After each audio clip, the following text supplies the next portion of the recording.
कभी आपको भी रात के 3 बजे अचानक नींद खुलती है। न कोई आवाज, न कोई अलार्म, बस आपका दिमाग जो 2 दिन पहले की एक बातचीत को बार बार दोहराता जा रहा है, जैसे नेटफ्लिक्स पर रिपीट मोड लगा हो। या फिर कोई छोटा सा ईमेल आता है, सिर्फ एक लाइन का, और आप शर्लॉक होम्स बन जाते हैं। उसने ऐसा क्यों लिखा? इसमें छुपा मतलब क्या है? क्या मैं कुछ गलत समझ रहा हूँ? यही है ओवरथिंकिंग का कमाल। दिमाग का पागल घोड़ा जो बिना ब्रेक के भागता रहता है। लग रहा होता है जैसे आप कुछ प्रोडक्टिव कर रहे हैं, लेकिन असल में आप अल्ट्रा एचडी क्वालिटी में बस टेंशन ले रहे होते हो। और ये बहुत थकाने वाला है भाई। ये वो चोर है जो चुपचाप आपकी एनर्जी, आपका फोकस और सबसे जरूरी आपकी खुशियां चुरा लेता है। ओवरथिंकिंग एक ऐसी स्थिति है जहां आपका दिमाग विचारों के तूफान में फंस जाता है। यह आपको लगातार अतीत की बातों में उलझाए रखता है या भविष्य की चिंताओं में धकेल देता है। इसका सबसे आम लक्षण है रात को नींद न आना, क्योंकि दिमाग शांत ही नहीं होता। यह कोई हवाई बात नहीं है। रिसर्च कहती है कि जब हम अपनी खुशी को बार बार जज करते हैं, क्या मैं खुश हूँ? क्या मुझे और खुश होना चाहिए? तो हम और ज्यादा दुखी हो जाते हैं। यानी सोच सोच के इंसान खुश होने का मौका ही मिस कर देता है। हार्वर्ड की एक स्टडी ने तो साफ कहा, a wandering mind is an unhappy mind. यानी दिमाग जब कहीं और घूम रहा हो तो इंसान खुश नहीं रह सकता। ओवरथिंकिंग आपको वर्तमान पल से पूरी तरह काट देता है। आप यहाँ होते हुए भी कहीं और होते हैं। यह आपकी ऊर्जा को सोख लेता है, आपकी एकाग्रता को कम करता है और आपकी खुशियों को चुरा लेता है। लेकिन सोचो, अगर उस दिमागी बकबक को रोकने का एक तरीका हो, कोई ऐसा तरीका जिससे आप उस थकाऊ सोच पर ब्रेक लगा सको। चिंता मत करो, ब्रेन को ऑफ करने का कोई स्विच नहीं देने वाला हूँ। लेकिन हाँ, आज हम 3 मजेदार साइंस बेस्ड आदतें सीखेंगे जो आपको ओवरथिंकिंग के चुंगल से छुड़ाएंगी। अब ये सुनने में थोड़ा उल्टा पुल्टा लगेगा, लेकिन वाकई काम का है। चिंता करने का टाइम टेबल बनाओ। हाँ, सही सुना, चिंता करने का भी एक स्लॉट बनाओ। क्योंकि अभी क्या हो रहा है, टेंशन कभी भी आ जाती है। मीटिंग के बीच में, मम्मी के हाथ की गर्मा गर्म रोटी खाते हुए, या फिर जैसे ही आप सोने जाते हो। अब होगा ऐसा नहीं। आप हर दिन सिर्फ 15 से 20 मिनट का एक वरी विंडो सेट करोगे, जैसे कि रोज शाम 6 से 6:20। अब चिंता करने का समय शुरू। यह समय सिर्फ आपकी चिंताओं के लिए समर्पित होगा। कोई कंफर्टेबल जगह नहीं चुननी, ना बिस्तर, ना काउच। एक सख्त टेढ़ी मेढ़ी कुर्सी जो बताए कि ये एंजॉय करने का टाइम नहीं है, ये टेंशन टाइम है। ये आपको यह समझने में मदद करेगा कि यह समय सिर्फ चिंताओं को संबोधित करने के लिए है, न कि उनमें डूबने के लिए। और दिन भर जब भी कोई चिंता सर उठाए, बस एक काम करो। ठीक है चिंता जी, आप वैलिड हो, लेकिन आपकी बारी 6 बजे आएगी, तब मिलते हैं। जरूरत हो तो झट से एक नोट बना लो, 2-3 शब्द, बस इतना कि शाम को याद रहे। और जब शाम का टाइम आए और आप अपनी चिंता लिस्ट खोलो, तो आधे डर वैसे ही बेमतलब लगेंगे, और जो रह भी जाएं, उनके बारे में सोचने का समय अब है। और जब टाइम खत्म तो चिट्ठी बंद, दिमाग शांत। अब आप चिंता को कंट्रोल कर रहे हो, चिंता आपको नहीं। यह आदत आपको अपनी चिंताओं पर नियंत्रण रखने की शक्ति देती है, उन्हें आपके दिमाग पर हावी होने से रोकती है। ओवरथिंकिंग हमें या तो पास्ट में घुमाता है या फ्यूचर में फेंक देता है। मतलब बॉडी यहाँ है, लेकिन दिमाग कहाँ है भगवान ही जाने।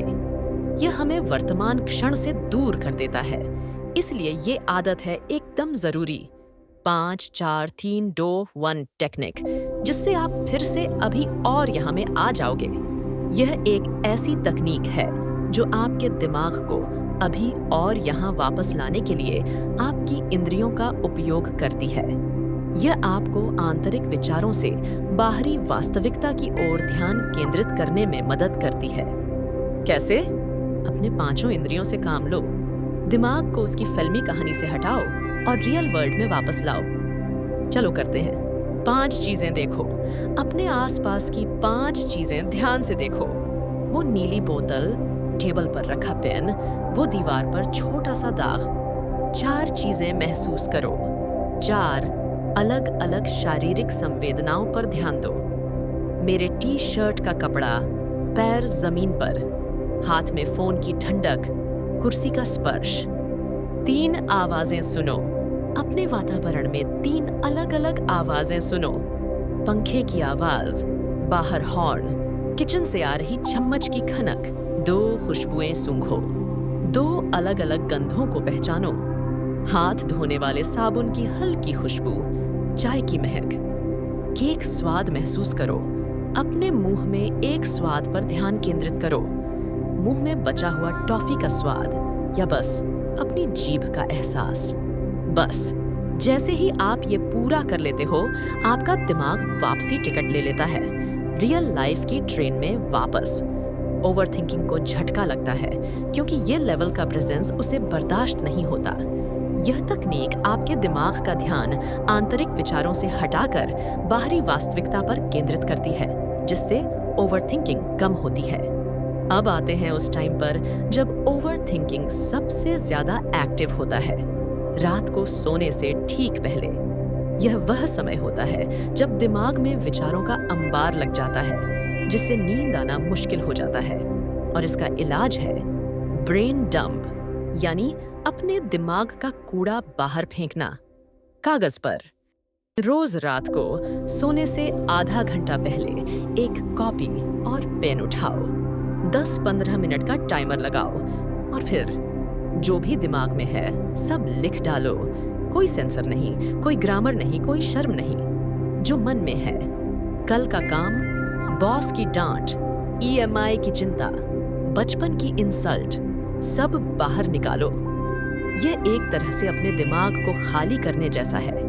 यह आपके दिमाग को संकेत देता है कि इन विचारों को स्वीकार कर लिया गया है और अब उन्हें छोड़ा जा सकता है।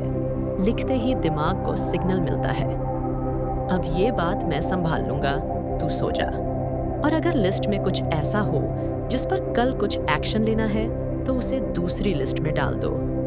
बाकी सबको बोल दो गुड नाइट। यह आदत मानसिक विश्राम को बढ़ावा देती है और आपको बेहतर गुणवत्ता वाली नींद प्राप्त करने में मदद करती है। यह सब करने के बाद नींद भी एकदम फुल HD क्वालिटी की आती है। देखो, ये तीनों आदतें कोई जादू की छड़ी नहीं है। आपने सालों से ओवरथिंकिंग की प्रैक्टिस की है, तो उसे जाने में थोड़ा टाइम तो लगेगा। कभी आप भूल जाओगे, कभी आधा अधूरा करोगे, और यही नॉर्मल है।